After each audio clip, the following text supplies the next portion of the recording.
Às 2h40 da tarde, horário local, um caça Su-27 Flanker da Força Aérea Ucraniana rasgou o céu sobre as colinas da província de Kharkiv, voando baixo a apenas 150 metros.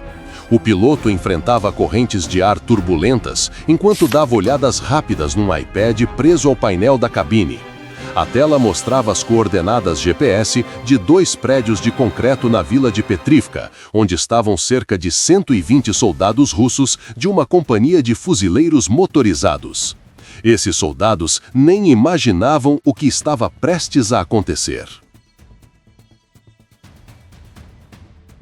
As coordenadas do alvo tinham uma margem de erro inicial de apenas 10 metros no sistema de navegação, mas o tempo instável e interferências eletrônicas podiam aumentar essa diferença. Voar tão baixo trazia uma cascata de riscos, e a missão podia acabar nos próximos 42 segundos. Ventos cruzados de 40 km por hora, junto com o terreno montanhoso, criavam redemoinhos de ar que chacoalhavam o avião sem parar, aumentando o risco de perder o controle ou danificar equipamentos. Antes de mergulharmos na história principal de hoje, se você apoia a Ucrânia, deixa um nos comentários. Sob cada asa, um suporte de bombas BRU-61 carregava 4 bombas de pequeno diâmetro GBU-39, fabricadas nos Estados Unidos. Essas armas não foram feitas para aviões da era soviética. A GBU-39 tem 1,80 m de comprimento, 19 centímetros de diâmetro e pesa 113 quilos. Ela usa um sistema de orientação por GPS e navegação inercial, com alcance de até 110 km quando lançada de 12.000 metros. Técnicos ucranianos improvisaram adaptadores para a montagem, mas o fluxo de ar intenso em baixa altitude estava soltando essas conexões. Cada vez que o avião enfrentava turbulência, as vibrações sacudiam os suportes improvisados. As 4 bombas criavam arrasto, consumindo energia e queimando combustível mais rápido que o planejado. Os motores AL-31F do caça usavam 15% mais combustível que o esperado. Cada motor AL-31F gerava um empuxo máximo de 12.500 kg, mas em baixa altitude, o ar mais denso reduzia a eficiência, elevando o consumo de combustível de 700 gramas por segundo para 800 gramas por segundo. O piloto fez um cálculo rápido. O combustível era suficiente para chegar a Petrivka, lançar as bombas e voltar. O iPad oscilava entre sinais de GPS e GLONASS, causando um erro de 50 metros nas coordenadas do alvo. Esse desvio vinha de sistemas russos de interferência eletrônica R330 JAJ, operando entre 1,5 e 2,5 GHz, atrapalhando o sinal L1 dos satélites. Voando a 150 metros e 830 km por hora, o piloto não tinha como corrigir o erro com as mãos ocupadas e planejava ajustar depois de subir. Sob a fuselagem, o pod de interferência L-203 Gardenia operava no máximo, emitindo sinais para neutralizar radares modernos. Funcionando na faixa de 1 a 2 GHz, ele conseguia atrapalhar o radar russo 96L6E Chizbort, mas tinha dificuldades contra o radar de controle de tiro 92N2E Gravestone, do sistema S-400. Apesar da tecnologia dos anos 80, cada segundo de detecção atrasada levava o piloto mais perto do ponto de lançamento. Se ele conseguiria ou não, ainda era incerto. A 120 quilômetros a nordeste, um radar russo 96L6E Chizbort varria os céus. Esse radar conseguia detectar alvos a até 300 quilômetros de distância. Operando na banda C com uma potência de pico de 60 kW, o 96L6E podia identificar alvos com uma seção transversal de radar de apenas 1 metro quadrado. O piloto usava o terreno, voando baixo para esconder sua assinatura de radar atrás das colinas. Ao subir uma crista, o caça ficava brevemente exposto às varreduras do radar. No fone de ouvido, o sistema de alerta SPO-15 Berossa emitia bips intermitentes, mas a tecnologia da era soviética não diferenciava entre varreduras rotineiras e um travamento de alvo, uma limitação que podia ser fatal. O SPO-15 oferecia apenas 3 níveis de ameaça: baixo, médio, alto, sem identificar o tipo de radar ou a gravidade, forçando o piloto a confiar no instinto e na experiência. Uma ameaça maior surgiu a 60 km, quando o radar de controle de tiro 92N6E Gravestone do sistema russo S-400 foi ativado. Capaz de travar alvos a 250 km, ele guiava mísseis 48N6E, que viajavam a Mach 12, com alcance de 200 km. Uma vez detectado, o piloto tinha segundos antes que um míssil se aproximasse. A única defesa era ficar abaixo da cobertura do radar, mas isso significava enfrentar o ar denso e turbulento perto do solo. Abaixo de 200 metros, cisalhamento de vento de até 50 metros por segundo ameaçava desestabilizar o caça. A 11 quilômetros do ponto de subida, o piloto fez uma última checagem. A chave geral de armamento estava ligada. O status das armas mostrava 3 luzes verdes e uma amarela piscando na bomba 4, por causa de um suporte ucraniano com defeito. O problema vinha de uma conexão Milstad 1760 não compatível, atrapalhando os sinais entre o caça e a bomba. Os parâmetros de lançamento estavam definidos, mas precisavam de confirmação. A turbulência tornava difícil ler os displays da cabine. Na base de Petrívica, o oficial de plantão monitorava o radar como de costume. O operador do 96L6E Cheeseboard reportou sinais intermitentes, possivelmente reflexos do terreno ou veículos civis perto da fronteira. O sistema de defesa aérea Panzer S-1 da base estava fora de operação para manutenção. Equipado com um radar 1RS-21E e canhões 2A38M de 30 mm, o Panzer S-1 podia abater alvos a 20 km, mas precisava de 45 segundos para ativar, a partir do modo de espera. Nos 2 quartéis, soldados russos descansavam, a 74 km dentro do território russo, sem suspeitar de qualquer ameaça. A base de Petrívica tinha 2 prédios de concreto reforçado, cada um com 300 metros quadrados, construídos para resistir a uma explosão de 50 quilos de TNT, mas não a ogiva perfurante de concreto da GBU-39. De repente, o SPO-15 do caça passou de bips intermitentes para um alerta contínuo. Um radar SA-21 Growler de Belgorod detectou o piloto ao subir uma colina. Parte do sistema S-400, o SA-21 usava a banda X com uma resolução angular de 0,4 graus, capaz de travar num alvo pequeno como o Su-27 a 150 quilômetros. Sem mais se esconder, o piloto empurrou a alavanca de potência ao máximo e puxou o manche, iniciando uma subida de 4,5 G a 60 graus. O horizonte sumiu, dando lugar ao céu azul. A força de 4,5 G aplicou 450 quilos de pressão no peito do piloto, dificultando a respiração e arriscando um desmaio se mantida por mais de 10 segundos. Ele abandonou a segurança da baixa altitude, expondo-se a todos os radares do oeste da Rússia. Para acertar o alvo, precisava chegar a 8.500 metros em 42 segundos. Luzes de alerta piscavam na cabine. Os controles de voo do Su-27 lutavam com a manobra agressiva, enquanto carregava 4 bombas de 113 quilos, deslocando o centro de gravidade 30 centímetros à frente, fazendo o nariz empinar. O piloto ajustava o ângulo de ataque constantemente, lutando contra náuseas enquanto a força G o prendia ao assento. A mão esquerda ajustava a potência, a direita segurava o manche enquanto o caça tremia violentamente. O SPO-15 gritava no alerta máximo.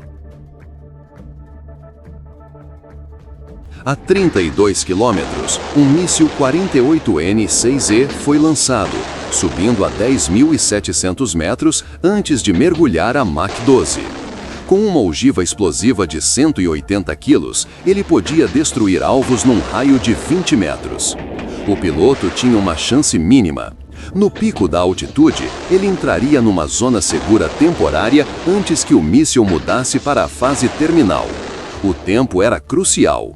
A 7.600 metros, o motor esquerdo teve um pico por causa do ar mais rarefeito, criando um desbalanceamento de 5% na potência. O piloto reduziu o motor esquerdo para 95%, igualando o direito, mas perdeu um pouco de altitude. Pelo visor de projeção, a altitude subia 7.900 metros, 8.000 metros. O míssil estava a 15 segundos do impacto. A geada cobriu o canopy a 8.200 metros, forçando o piloto a limpar um pedaço com a luva. O horizonte artificial mostrava o caça nivelando, perto do ponto de lançamento. O painel de armas indicava 3 luzes verdes e uma amarela na bomba 4 por causa do problema de conexão. Sem tempo para resolver, ele decidiu lançar as bombas, torcendo para que a quarta ativasse após o lançamento. A 8.500 metros, o piloto manteve o caça estável por 3 segundos, enquanto o computador calculava os parâmetros de lançamento. O iPad estabilizou, mostrando o alvo com triângulos verdes. O sistema estava pronto. Atrás, o míssil SA-21 chegou a 10.000 metros, entrando na fase de busca. O sistema de iscas APP-50 disparou automaticamente, liberando 12 cartuchos, cada um com 50 tiras refletoras de radar, imitando a assinatura do caça. O piloto lançou as bombas em sequência. Bombas 1 e 2 do suporte esquerdo, depois 3 e 4 do direito. A luz amarela da bomba 4 virou verde ao ser liberada. As 4 GBU-39 deslizaram rumo aos quartéis, com suas asas se abrindo, levando-as aos soldados russos desprevenidos. Após o lançamento, o piloto empurrou o manche para frente, mergulhando com uma força de menos 2,5 G, criando uma sensação de leveza enquanto o sangue subia à cabeça, embaçando a visão por 3 segundos. O altímetro despencava. Enquanto o míssil SA-21 virava para perseguir, o Su-27 caiu abaixo de 4.500 metros, fora do alcance de engajamento. O míssil se autodestruiu, espalhando destroços num raio de 500 metros num campo vazio, sem causar danos. O piloto fez sua parte, mas a missão não tinha acabado. Enquanto o piloto mergulhava para a segurança, as 4 bombas inteligentes iniciaram seu ataque. Cada uma carregava uma ogiva de 16 quilos, viajando 74 quilômetros pelo espaço aéreo russo. Suas asas permitiam um deslize de 4,5 metros por metro de altitude perdido. Elas enfrentavam interferência eletrônica desde a Ucrânia até o alvo. A 48 quilômetros de Petrivka, um veículo russo R-330G Gitel emitia 10 kW de interferência nas frequências GPS L1 e L2, causando um erro de posicionamento de 50 metros. Os receptores GPS das bombas detectaram a interferência e mudaram para a banda militar L5, embora a precisão caísse de 1 metro para 3 metros, ainda suficiente para acertar um prédio, mas talvez não o ponto exato. A bomba 2 perdeu o GPS após 90 segundos, passando para a orientação inercial, com a precisão caindo para um erro de 15 metros. Os giroscópios a laser da GBU-39, com desvio de 0,01 grau por hora, não compensavam totalmente a interferência prolongada de GPS. O computador da bomba cruzou dados antigos para ajustar. Sem sinais de satélite, ela voava quase às cegas. Um helicóptero russo Ka-52 cruzou o caminho das bombas por acaso, com o piloto sem saber dos projéteis a 610 km por hora. O radar arbalete do Ka-52, com alcance de 25 km, não detectou a assinatura de radar de 0,01 metro quadrado das bombas. O radar das bombas identificou o helicóptero como ameaça de colisão, ajustando 5 graus para passar a 200 metros de distância. O piloto do helicóptero nunca soube que escapou por pouco.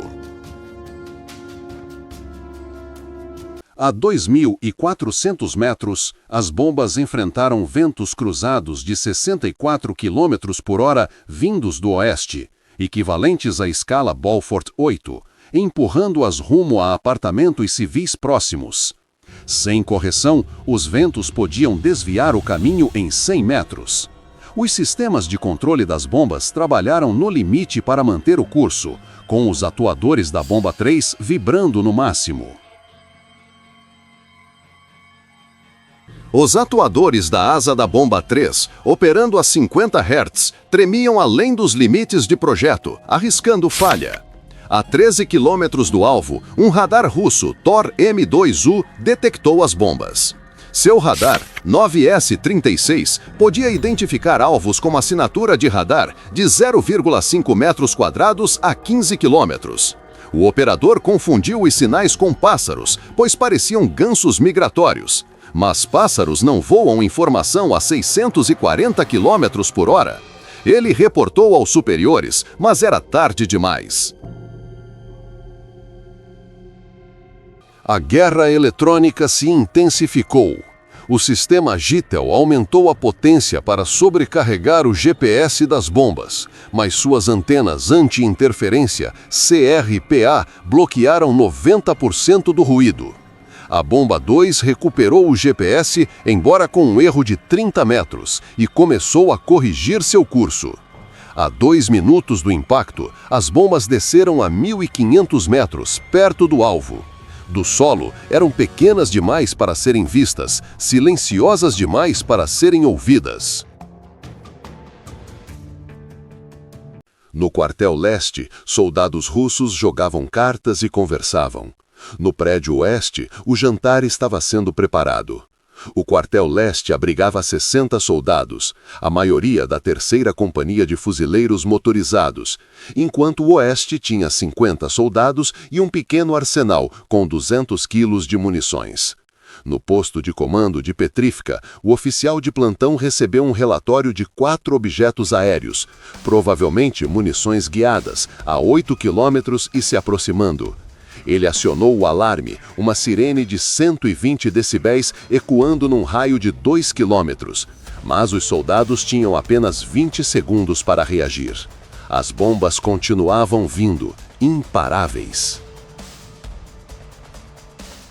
A equipe do Pantsir S-1 correu para seus postos. O sistema precisava de 45 segundos para ativar, mas eles tinham menos de 30. O radar começou a varrer e os canhões de 30 mm giraram para cima, mas não conseguiam rastrear 4 alvos pequenos a 610 km por hora. Os canhões 2A38M, disparando 5.000 tiros por minuto, erraram a bomba líder por 30 metros, limitados por uma taxa de giro de 45 graus por segundo. A 150 metros, a bomba 3 superou os ventos cruzados, realinhando-se com o alvo. As 4 bombas atravessaram o fogo defensivo. Às 2h51 e 3 segundos da tarde, a primeira bomba perfurou o telhado, sua ponta de aço atravessando 2 andares de concreto antes que sua ogiva de 16 quilos explodisse, liberando uma onda de choque que despedaçou o concreto e vaporizou o aço. A explosão de 30 atmosferas num raio de 5 metros obliterou a estrutura reforçada. A fachada do quartel leste explodiu, janelas e paredes virando estilhaços letais que voaram até 200 metros. 17 segundos depois, a segunda bomba atingiu o prédio oeste, colapsando-o completamente. A segunda explosão detonou o arsenal de 150 quilos de munições. causando uma explosão secundária equivalente a 150 quilos de TNT. O quartel oeste levou as 2 bombas restantes quase ao mesmo tempo. A terceira atingiu a entrada principal, a quarta perfurou o telhado. Com 32 quilos de explosivos detonando juntos, o prédio desintegrou, com paredes explodindo para fora. As explosões criaram uma nuvem de poeira de 50 metros, reduzindo a visibilidade a menos de 10 metros. Em 30 segundos, os 2 quartéis e todos os soldados russos dentro deles deixaram de existir. O ataque fazia parte da contraofensiva da Ucrânia em Kharkiv, mirando pontos logísticos russos. Forças ucranianas usaram drones Bayraktar TB2 para explorar Petrivka, localizando os quartéis e posições de radar inimigas. A inteligência foi transmitida ao piloto do Su-27 por um link de dados seguro, embora a interferência russa tenha interrompido as comunicações por 5 minutos antes do lançamento. Ao mesmo tempo, uma unidade de artilharia ucraniana a 20 quilômetros da fronteira disparou 10 projéteis de 155 milímetros num alvo isca a 15 quilômetros de Petrivka, distraindo o radar 96L6E Chizbord por 3 minutos cruciais. Esse ataque coordenado era parte de uma estratégia maior para enfraquecer as defesas russas na fronteira. Após as GBU-39 completarem sua missão, o piloto do Su-27, agora em altitude segura, virou para observar os resultados por um sistema de visualização remota. A câmera infravermelha FLIR, com resolução de 1280 por 720, mostrou os quartéis de Petrivka reduzidos a escombros, com fumaça densa confirmando o sucesso do ataque. Verificando a destruição do alvo, o piloto checou o combustível e o estado do avião. Os motores operavam estáveis, mas restavam apenas 300 quilos de combustível, suficiente para 7 minutos a uma velocidade econômica de 600 km por hora. Ele ajustou o curso, reduziu a velocidade para economizar e manteve-se baixo para evitar radares inimigos. A 200 metros, o piloto usou o terreno montanhoso para mascarar sua assinatura de radar, mantendo 650 km por hora para escapar da varredura do radar SA-21. No retorno, o sistema de alerta SPO-15 ficou em silêncio, com os céus enganosamente calmos. Mas um radar 92N6E Gravestone próximo começou a varrer novamente, forçando um desvio por um vale profundo. Após mais de 1 hora de voo intenso, o Su-27 pousou em segurança numa base aérea ucraniana a 50 quilômetros da fronteira, protegida por 2 sistemas de defesa aérea NASAMS. O piloto desceu, exausto, mas satisfeito, sabendo que sua missão de alto risco avançou a defesa da Ucrânia. Comparando a relação custo-benefício do ataque, as diferenças são gritantes. A Ucrânia usou um Su-27, avaliado em 30 milhões de dólares, e 4 bombas GBU-39 de 70 mil dólares cada, totalizando 280 mil dólares em munições. Combustível e manutenção para a missão de 90 minutos custaram cerca de 50 mil dólares, somando 330 mil dólares para a Ucrânia. A Rússia perdeu 2 quartéis de 2 milhões de dólares, 120 soldados com custos de treinamento de 50 mil dólares cada, 6 milhões de dólares, e um arsenal de 500 mil dólares, totalizando 8 milhões e meio de dólares, 25 vezes o custo da Ucrânia. A Rússia também teve perdas indiretas por logística interrompida, estimadas em 3 milhões de dólares. O ataque da Ucrânia foi altamente eficiente, mas os riscos e o estresse do piloto foram enormes. Se você apoia a Ucrânia, comenta 1.